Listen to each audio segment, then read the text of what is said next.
வணக்கம். தாவேகா தலைவர் நடிகர் விஜய் அவர்களது அடுத்த அதிரடி அறிவிப்பு. மின்னல் வேகத்தில் செயல்படும் விஜயின் தமிழக வெற்றிக் கழகம்.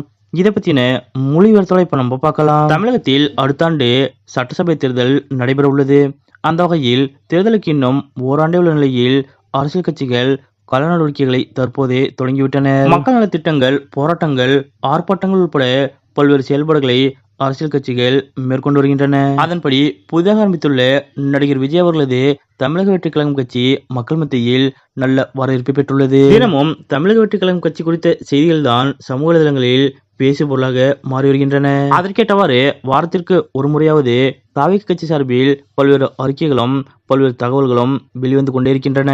அந்த வகையில் வருகிற மார்ச் 28ஆம் தேதி அன்று சென்னையில் தாவேகா கட்சியின் பொதுக்குழு கூட்டமும் நடைபெற உள்ளது. இப்படி தொடர்ந்து நடிகர் விஜய் அவர்களது தமிழக வெற்றிக் கழகம் கட்சியிலிருந்து அதிரடி அறிவிப்புகள் வெளிவந்து கொண்டிருக்கக்கூடிய நிலையில் தற்பொழுது புதிதாக ஒரு அறிவிப்பும் விஜய் அவர்கள் சார்பில் வெளியிடப்பட்டுள்ளது. அதாவது தமிழகம் முழுவதும் கோடைகால தண்ணீர் பந்தல் அமைக்குமாறு நிர்வாகிகளுக்கு தமிழக வெற்றிக் கழக தலைவர் விஜய் அவர்கள் உத்தரவிட்டுள்ளார். இது தொடர்பாக தமிழக வெற்றிக் கழக பொதுச் செயலாளர் என் ஆனந்த் அவர்கள் நிர்வாகிகளுக்கு எழுதியுள்ள கடிதத்தில் கூறியிருப்பதாவது: தமிழக வெற்றிக் கழக தலைவர் விஜய் அவர்களது அறிவுறுத்தலின்படி மாவட்ட கழக செயலாளர்கள் மற்றும் மாவட்ட நிர்வாகிகள் கோடை வெயிலை முன்னிட்டு தமிழக வெற்றிக் கழகம் சார்பில் தங்கள் மாவட்டங்களில் உள்ள மாநகரம், நகரம், ஒன்றியம், பேரூர், பகுதி, வார்டு மற்றும் வட்டம் என அனைத்து இடங்களிலும் நம் கழகம் சார்பில் தண்ணீர் பந்தல் அமைத்து பொதுமக்களின் தாகம் தணிக்கும்படி தங்களை அன்புடன் கேட்டுக்கொள்கிறேன் என்றும், முக்கியமாக நிர்வாகிகள் செய்ய வேண்டிய விஷயம் என்னவென்றால் தங்கள் அமைத்த தண்ணீர் பந்தலில்